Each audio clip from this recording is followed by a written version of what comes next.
We welcome you to another edition of Being Well Informed. And my name is Claudia Barber. I am the podcast host of this program, Being Well Informed. And we have a wonderful topic and program for today. Our very special guest is Elder Charles James of the Caucus of African American Leaders as we delve into the topic of renaming the Francis Scott Key Bridge. Hello there, Elder James.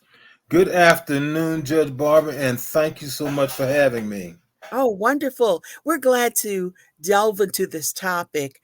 Tell us about yourself and your connection with the Caucus of African American Leaders. Okay, well, I am a native Annapolitan, born and raised. I've lived there all my life with the exception of my time in the military. I graduated from Annapolis High School, where I played basketball for some time. That's another story. And after graduation, I entered into the military, where I pursued a career in healthcare, particularly emergency medical care. After serving more than 20 years, I came back home to my beloved city, and I always let people know that Annapolis is my beloved city. Everybody thinks that you're from Baltimore or somewhere, not to slight Baltimore any, but Annapolis is my home, my beloved home. And I came back home and worked after retirement in the hospital as an emergency medical care technician and did some other things. Now, as far as my connection with the caucus, I have known the Honorable Carl Snowden for many years. As a matter of fact, we sort of grew up not together, but grew up knowing each other. We both went to Annapolis High School. I was there during the time that Carl Snowden got expelled from school because he wanted to make sure that we got the right studies there, and they sort of labeled him as a troublemaker. And so I joined the caucus once I came back from the military in around 2013, and I've been a member ever since. I sort of try to assist Carl Snowden as best I can. Now, there is more than one chapter of the caucus, is there not? That's correct. There's also the Caucus of African American Leaders on the Maryland's Eastern Shore, which encompasses all 9 counties, from the upper shore all the way down to the lower shore. And the convener there is the Reverend James Jones, who actually oversees that caucus. There's also another chapter that's up in Harford County that's not very active at this time from the things I've seen, but they do carry the name caucus. Well, then there's this whole concept of why we're here today, the renaming of the Francis Scott Key Bridge. This is becoming an evolving topic right now. So what prompted this whole idea of renaming the Francis Scott Key Bridge? Well, I don't think this is something that's new. I think, however, what prompted us to act on it was when the tragic event of the bridge collapsing on that Tuesday morning, 1:29 in the morning. It just brought a light to the situation, and we talked about it as a caucus. The gentleman, everyone who is from, well, most people from Maryland, I should say, is aware of who Francis Scott Key is and his affiliation with the Star Spangled Banner and so forth. So what prompted us to rename this bridge is we did some research, and research has found that Francis Scott Key was a slave owner, and although some of the aspects of some of the people that has done the research has said that he was favoring releasing the slave, but nevertheless he was a slave owner, and he also made some disparaging remarks about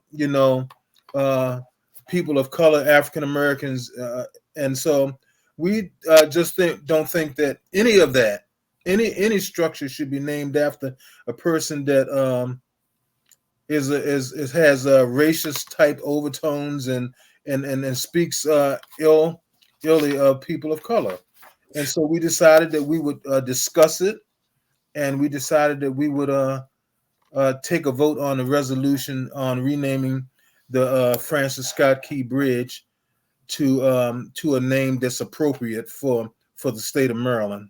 You played a key part in actually reading the resolutions into the record when they were passed by the Caucus of African American Leaders, which is on our Monday calls that deal with a consortium of other organizations, including the Wycomico County NAACP, Anne Arundel County NAACP, United Black Clergy, and other, or even NAN, local representatives from the National Action Network are part of this consortium. So you landed on two resolutions. Yes. One was, is it to rename the Francis Scott Key Bridge the Parren J. Mitchell Bridge. Yes. And then the second one is the Choptank River Bridge. Is Yes, and that's actually named after another controversial gentleman who was actually a member of the Maryland legislation for a long time. His name it was is Frederick Malkus? Frederick Malcus, and Yes. actually when that bridge was being named or being talked about being named, the governor at that time, Hughes. Governor Hughes, actually didn't want the bridge named, but it ended up being named anyway. So yes, and He vetoed that bill. he actually vetoed the bill. And I was actually proud to be able to read that resolution on a Monday morning meeting because it's something that's necessary and something that we need to really get done. Well, when I thought about um, it being named in honor of Gloria Richardson, she has a legacy over there on the Eastern Shore. Absolutely, That's she does. huge. Yes. So Gloria Richardson is a well-known, and especially on Maryland's Eastern Shore, but she was a well-known um, activist during the 60s, during the 1960s when they had a lot of the protests happening over in Cambridge, Maryland. And actually, there is a picture, and I don't have it at this time, that when they was having a protest, they called out the Maryland National Guards, and they was there with weapons and bayonets drawn, and they actually had a National Guard member with a bayonet held up relatively Mhm, close to Gloria Richardson, and she put up her hand, and she mhm. kept doing what she was doing, protesting some of the racial injustices that were going on over in Cambridge. So she is very well known, and she is one that is deserving of that bridge being named after. Well, it may very well be, and I have to research this. It may be the first time we've had a bridge named after a woman in Maryland. And I'm not sure of that either, but I cannot recall any bridge named after a woman in the state of Maryland. Yes. So, So this is a huge historic moment if we advance this possible legislation to the forefront and put it before the governor because based on my research of Gloria Richardson, she was heavily responsible for the existence of the Treaty of Cambridge, named after Cambridge, Maryland. mhm. And she worked with the late Attorney General Robert Kennedy Sr. Senior, In the formulation of that Treaty of Cambridge. But yes. she was also, now actually, I got a response from someone who mentioned in one of our caucus meetings that they protested with Gloria Richardson. So, yes, they know Gloria Richardson. Absolutely, they know her. Amen. And she apparently was involved in protests of the huge unemployment rate that Unemployment, that existed. school desegregation. Mhm. She also she was responsible and helped to establish the Human Rights Commission, and she created provisions for the housing over there. Mm-hmm. public housing. So she was active on many fronts Mm-hmm. over there on Maryland's Eastern Shore, Right. and she got a lot accomplished during her time there. She lived to be 99 years old. It just takes such champions and change agents, uh, Yes, because either you have a change agent or you have nothing. And absolutely. either people are gonna say, look, I can't take this anymore. The unemployed, that we have no health care or hospital to go to. We need change here. Or you just accept what is. And I'm proud of her for not accepting what is. And so am I. And Cambridge does have a rich history of trying to change the wrongs that's going on over in their communities over on the Eastern Shore. Matter of fact, the Reverend Adam Clayton Powell spoke over there in Cambridge, and I believe it was 1967, and he entitled a sermon. Well, it wasn't a sermon, but it was a speech. What's in your hand? Hmm. And you can Google that on YouTube, and it'll pop right up. What's in your hand? And he was basically asking the people, "What's in your hand? What are you going to do about it? Are you going to be a part of the change? You don't have to wait for somebody else to do it. What's in your hand?" And so, you have to be a change agent. Absolutely. So going back to the reasons for renaming the Francis Scott Key Bridge, Mhm. um, are we erasing Francis Scott Key's history and legacy? I'm glad you asked that question. That is a great question.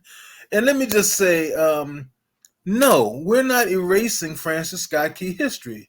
His history is written. It's down. Everyone knows what it is, and so how can He has anyone? monuments named after him. He has Yeah, many other things. right. It's not just the bridge. It's not just the bridge. In St. John's College, they have an auditorium named after him. They have the bridge. They have streets named after him. So we're not erasing his history. We're just saying that it's not right to have these structures named after somebody that's racist. Now, um, I'm going to just digress a little bit from that because I want to say that's like asking me, are you erasing your history? Is somebody erasing my history because they're talking about something else? No one can erase my history. My history is what it is. Our history is what it is. So Francis Scott Key history is written down, and his legacy is what it is. He is who he was. And so, no, I don't think we can say that. And if anyone wants to say that, it's only because they want to not agree with the name being the bridge being renamed to someone else. Well, there has been quite a handful of letters to the editor ever since this whole news story erupted Okay. to rename the Francis Scott Key Bridge something else. And most of the conversation or even the letters to the editor seem to vary. But I guess I could categorize them as giving the bridge a different, no name, no specific namesake. The Maryland Memorial Bridge, for example. One Okay. writer writes a letter to the editor. It is high time to retire its association with the past and to honor our citizens, living and dead, with a bridge for the ages, the Maryland Memorial Bridge. What is your response to that?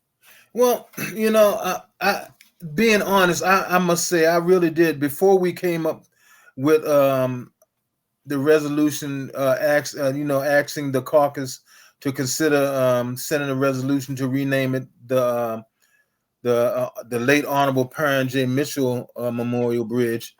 I thought about the six construction workers that were on the bridge because they gave their life doing something to make the bridge better. They were trying to do construction, filling potholes or whatever else they were doing, and they lost their lives doing that. So I actually thought about that. Now, as far as the Maryland Memorial Bridge, that's not a bad name. Well, I It's think that your resolution, though, included all names right. of those that we knew, that the 6 workers that were deceased at the It time. absolutely did. And it's not forgotten because our resolution, or the resolution of the caucus, really brought forth memorializing them as part of this project. Yes. So this is a thought process that I had when thinking about that, Yeah. because I sort of play the devil's advocate on some things. What if this and what if that? So I says, okay, so if we do get are successful in having that bridge renamed the Parren J. Mitchell Memorial Bridge, what's to say that there could not be a plaque on each end of that bridge Hmm. with those individuals that lost their lives, memorializing them also? Hmm. And that's something that can be thought about. But the thing that I really want to emphasize is that we're not trying to discount anyone. What we're trying to do is say this bridge should not be named after someone with such a history, such as Francis Scott Key. And you don't have to take my word for it. Research it for yourself. It's written down. A lot of people try to downplay it and say that, he was on the side of slavery and he tried to do things for slavery and this and that. But the fact of the matter is that he wasn't a good person. Matter of fact, he was the brother-in-law of Roger Taney, the one that wrote the Dred Scott decision. Decision. Yeah. Yes. So then there's another letter to the editor. Anthem Bridge is appropriate, patriotic, and respectful. It says, for the most part, that the stars and stripes of the American flag are painted on the Francis Scott Key buoy, which is bobbing up and down in the Patapsco River. It marks the spot not far from the collapsed Francis Scott Key Bridge, where Key was inspired by the 1814 Battle of Fort McHenry to write a poem, the words of which would become the national anthem. So, being the case, one writer says Anthem Bridge is an appropriate, historic, patriotic, respectful, and geographically sensitive name for the new bridge once it is built. The Anthem Bridge. And so there we go right back to where we started from. Mhm. So you say the Anthem Bridge, and when they talk about the Anthem Bridge, who are they talking about? They're talking about Francis Scott Key, who wrote the anthem. Mhm. And so there you're still associating that bridge with Francis Scott, although his name may not be on it. If someone decided, or if legislation decide to rename it the Anthem Bridge, it's still associated with Francis Scott Key. So to that name, I would say no, absolutely no. That's So, my thought process. so then we discussed Parren Mitchell. Why Yes. Parren Mitchell? Why Parren Mitchell? Okay. The late Congressman Parren J. Mitchell, of course, was from Maryland. He was the first African American congressman elected from the state of Maryland. He was a founding member of the Congressional Black Caucus, trusted by, I would venture to say, a great majority of the people in the state of Maryland and throughout the country, because he worked to build bridges for others to cross while tearing down the walls that others that has excluded them. So he was someone that was working for all people. Mhm. He was someone that was trying to make Maryland a better place, and he didn't care what background you was from, what racial group you were from, or religious background you had. He made it a point to work for all people, and if you called on him to do something that was beneficial to the people of the state of Maryland, he would almost always answer. Right. So I think he's an appropriate person to name this bridge after, and his legacy speaks for itself. It does. And he just spent so many years in Congress Yes, fighting civil rights, for civil rights legislation, advancing civil rights causes for not just Marylanders, but on a federal level. absolutely.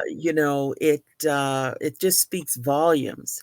And to the extent that you have a Parren J. Mitchell, his legacy would continue. Yeah. And there's nothing harmful about this. And by the way, when you think about the renaming of bridges, actually, the Choptank River Bridge was named before the Frederick Malchus Alphas. Bridge.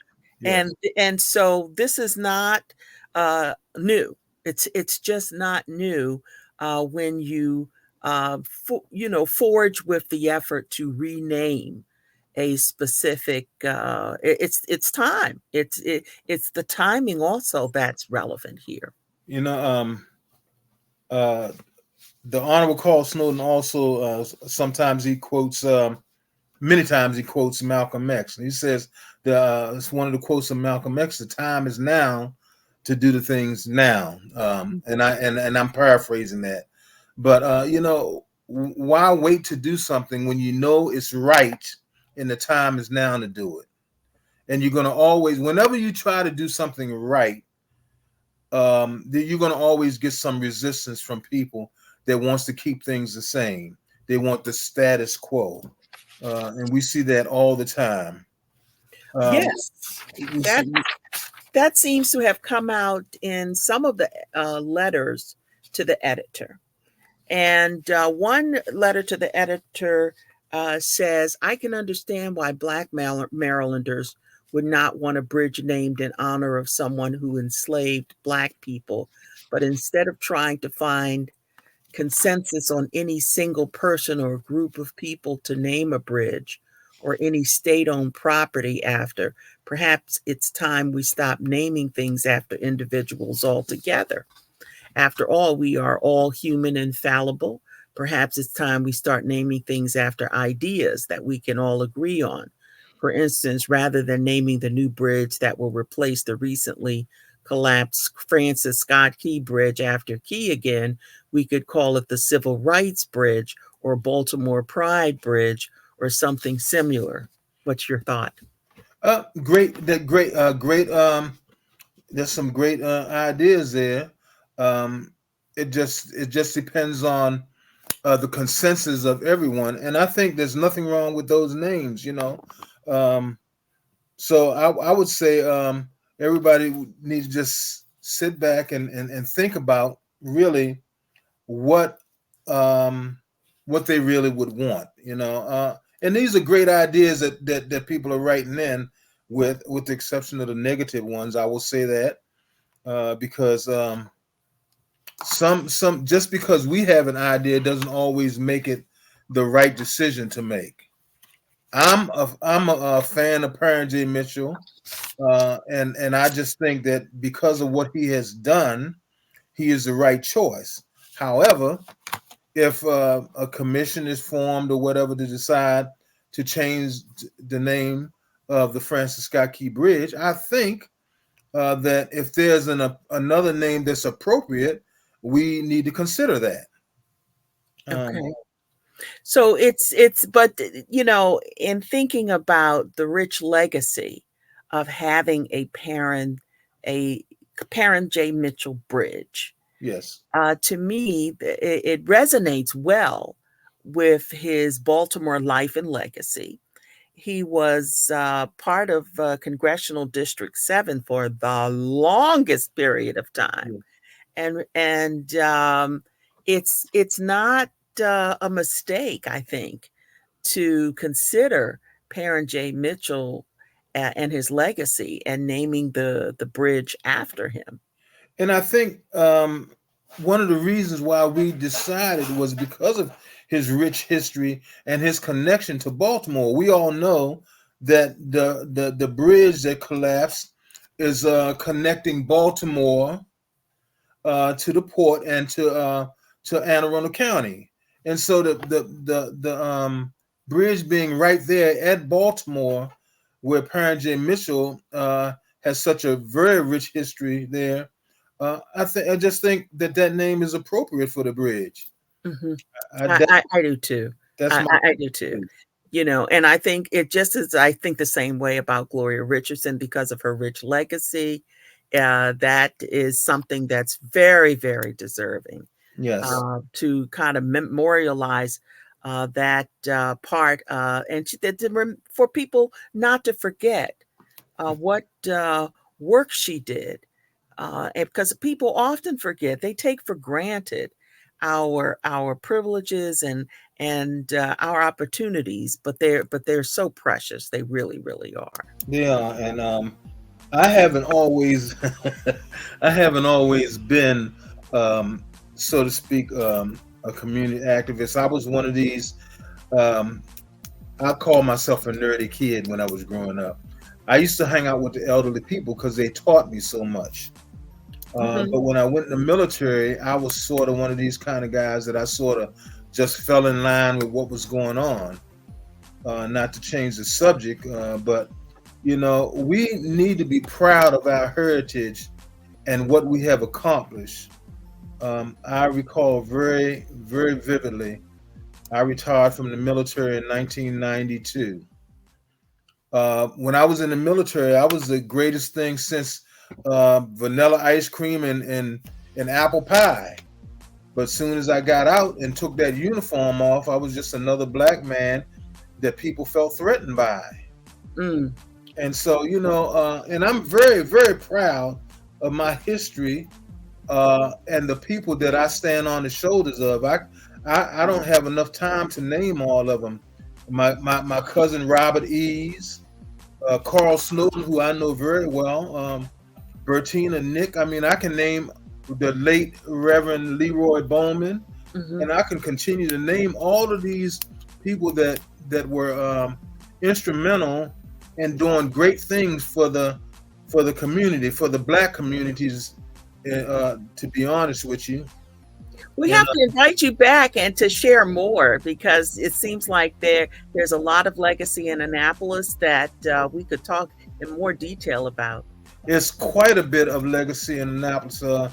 I often tell people, that women, and I say this loud and proud, women do not get the credit that they deserve. And I start with my own mother, the late Deaconess Alice James, who raised me as a single parent and taught me how to be respectful and do the right thing. And then I can just go down a list of women that has been very instrumental in who I am today. My late wife, Elder Shirley James, was instrumental in who I am today. I raised 6 daughters who are grown women now that are very instrumental. I look to women for their strength. I'm not ashamed to say that. A lot of men will think that they're the ones that's got it going on, but the reality is that women has carried us a long way. Harriet Tubman, Yes, Fannie Lou Hamer, yes, and the list, definitely. Shirley Chisholm, Barbara Jordan, the list goes on and on and on. And in Annapolis, we have quite a bit of them also. We do. Thank you so much for joining us today for another edition of Being Well Informed. Being Well Thank you for Informed. having me, and I really enjoyed being here. And I hope you have a very blessed day, and everyone else that's listening. God bless you.